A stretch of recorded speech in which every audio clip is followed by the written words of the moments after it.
اگر کوئی شخص کسی جانور کے ساتھ بدفعلی کرتا ہے، وطی کرتا ہے، تو اس جانور کو کیا ہم ذبح کر کے کھا سکتے ہیں، یا اس جانور کے گوشت کا کھانا کیسا ہے؟ بسم اللہ الرحمن الرحیم۔ السلام علیکم ناظرین، آج کی اس ویڈیو میں ہم آپ کو بتائیں گے کہ کن کن صورتوں میں ہمارے اوپر غسل فرض نہیں ہوتا ہے، اور پوری تفصیل کے ساتھ، مثال کے ساتھ آپ کو ہم بتائیں گے۔ انشاءاللہ مجھے پوری امید ہے کہ اگر آپ یہ ویڈیو مکمل دیکھ لیتے ہیں،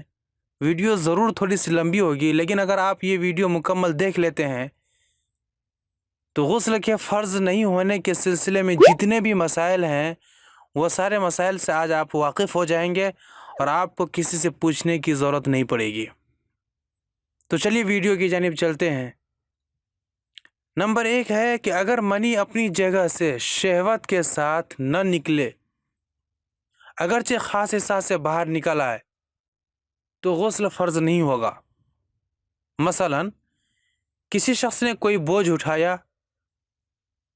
یا اونچی جگہ سے گر پڑا، یا کسی نے ان کو مارا اور اس صدمے سے ان کی منی بغیر شہوت کے نکل آئی،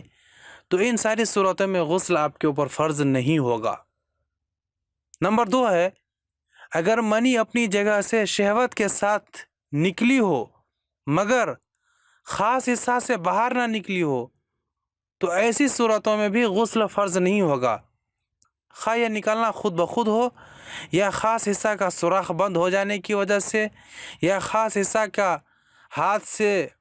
سوراخ بند کر دینے کی وجہ سے، یا روئی وغیرہ سے خاص حصہ کے سوراخ کو بند کر دینے کی وجہ سے اگر یہ منی باہر نہ نکلے، تو ایسی صورت میں بھی آپ کے اوپر غسل فرض نہیں ہوگا۔ نمبر 3 ہے اگر کسی شخص کے خاص حصہ سے پیشاب کے بعد بغیر شہوت کے منی نکلے، تو اس صورت میں بھی غسل فرض نہیں ہوگا۔ نمبر 4 ہے اگر کوئی مرد کسی جانور یا مردہ کے خاص حصہ یا مشترکہ حصہ میں اپنا خاص حصہ داخل کرے، یا اس کا خاص حصہ اپنے مشترکہ حصہ میں داخل کرے، تو غسل بالکل بھی فرض نہیں ہوگا، بشرطے کہ منی نہ نکلے۔ اسی طرح اگر کوئی عورت کسی جانور یا مردہ کا خاص حصہ یا کوئی لکڑی یا انگلی یا اور کوئی چیز اپنے خاص حصہ یا مشترکہ حصہ میں داخل کرے، تب بھی غسل فرض نہیں ہوگا، بشرطے کہ منی نہ نکلے۔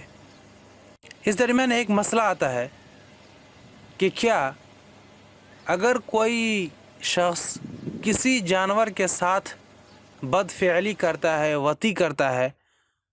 تو اس جانور کو کیا ہم ذبح کر کے کھا سکتے ہیں، یا اس جانور کے گوشت کا کھانا کیسا ہے؟ تو اس کا جواب یہ ہے کہ اگر کوئی شخص کسی جانور کے ساتھ وطی بدفعلی کرے، تو اس جانور کے متعلق یہ حکم ہے کہ اس کو ذبح کر کے جلا ڈالا جائے، اور مستحب یہی ہے کہ اس کا گوشت بالکل نہ کھایا جائے، چونکہ یہ عمل جو اس جانور کے ساتھ کیا گیا ہے یہ شریعت کے خلاف ہے، اور قابل مواخذہ بھی ہے، اور لائق تعزیر بھی ہے۔ اس لیے بہتر یہ ہے کہ اس جانور کا گوشت نہ کھایا جائے، اور اس کو مستحب یہ ہے کہ اس گوشت کو جلا دیا جائے۔ نمبر 5 ہے کہ اگر کوئی بے شہوت لڑکا کسی عورت کے ساتھ جماع کرے، تو کسی پر بھی غسل فرض نہیں ہوگا، یعنی اگر عورت کے منی نکلے تو عورت پر غسل واجب ہو جائے گا، اور لڑکا، چونکہ لڑکا تو بے شہوت ہے تو اس کو منی نکلنے کا کوئی سوال ہی نہیں اٹھتا، تو لڑکا کے اوپر غسل فرض نہیں ہوگا، لیکن عورت کے اوپر منی نکلنے کی وجہ سے غسل فرض ہو جائے گا، اور اگر عورت کو منی نہ نکلے تو غسل فرض نہیں ہوگا۔ نمبر 6 ہے اگر کوئی مرد کسی کم عمر کی لڑکی کے ساتھ جماع کرے تو غسل فرض نہیں ہوگا، شرط یہ ہے کہ منی نہ نکلے۔ نمبر 7 ہے اگر کسی کنواری عورت کے ساتھ صحبت کی جائے اور اس کی پردۂ بکارت زائل نہ ہو تو غسل فرض نہ ہوگا، یعنی کم سن لڑکی پر غسل واجب نہیں ہوگا، لیکن بالغ مرد پر غسل فرض ہونے کے لیے صرف اتنا کافی ہے کہ مرد کے خاص حصہ کا سر، جس کو حشفہ بھی کہتے ہیں یا جس کو ہم لوگ عام زبان میں ٹوپی بھی کہتے ہیں، وہ عورت کی شرمگاہ میں چھپ جائے۔ ایسی صورت میں منی چاہے نکلے یا نہ نکلے، مرد کے اوپر غسل واجب ہو جائے گا، غسل فرض ہو جائے گا۔ اسی طرح اگر کسی عورت کے خاص حصہ میں مرد کی منی بغیر مرد کے انجیکشن وغیرہ کے ذریعے سے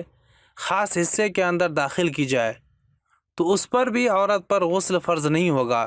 شرط یہ ہے کہ اگر وہ منی عورت کے خاص حصے کے ذریعے سے رحم کے اندر داخل کی جائے اور اس وقت عورت کو شہوت کے ساتھ منی نکل جائے، پھر ایسی صورت میں عورت کے اوپر غسل واجب ہو جائے گا۔ اسی طرح اگر کسی عورت کو بچہ پیدا ہوا ہو اور خون بالکل بھی نہ نکلے تو اس صورت میں بھی عورت کے اوپر غسل فرض نہیں ہوگا۔ اسی طرح سے استحاضہ سے غسل فرض نہیں ہوتا۔ استحاضہ کہتے ہیں بیماری کی وجہ سے عورت کو مستقل خون آتا رہے، تو ایسی صورت میں بھی عورت کے اوپر غسل فرض نہیں ہوتا ہے۔ اسی طرح اگر کسی شخص کو منی جاری رہنے کا بیماری ہو تو اس شخص کے اوپر بھی غسل فرض نہیں ہوگا۔ اسی طرح سے سو کر اٹھنے کے بعد کپڑوں پر تری دیکھنے کے چند صورتوں میں غسل فرض نہیں ہوتا ہے، جیسے کہ یقین ہو جائے کہ یہ مزی ہے اور احتلام یاد نہ ہو۔ اس طرح سے شک ہو کہ یہ منی ہے یا مزی ہے اور احتلام یاد نہ ہو تو غسل فرض نہیں ہوگا۔ اسی طرح سے شک ہو کہ یہ منی ہے یا ودی ہے اور احتلام یاد نہ ہو تو ایسی صورت میں بھی غسل فرض نہیں ہوگا۔ اسی طرح سے شک ہو کہ یہ مزی ہے یا ودی ہے اور احتلام یاد نہ ہو تو اس پر بھی غسل فرض نہیں ہوگا۔ اسی طرح سے اگر یقین ہو جائے کہ یہ ودی ہے اور احتلام یاد نہ ہو تو اس صورت میں بھی غسل فرض نہیں ہوگا۔ اسی طرح سے اگر شک ہو کہ یہ منی ہے یا مزی ہے یا ودی ہے اور اگر احتلام یاد نہیں ہے تو اس صورت میں بھی غسل فرض نہیں ہوگا۔ تو امید ہے کہ آپ کو پوری بات سمجھ میں آ گئی ہوگی۔ اگر بات سمجھ میں آ گئی ہے تو ویڈیو کو لائک ضرور کر دیں، اور اگر ابھی تک آپ نے ہمارے چینل کو سبسکرائب نہیں کیا تو چینل کو سبسکرائب کر کے بیل آئیکن پر ضرور سے کلک کر دیں۔ ملتے ہیں پھر کسی نئی ویڈیو کے ساتھ، تب تک اپنا بہت سارا خیال رکھیے گا۔ فی امان اللہ۔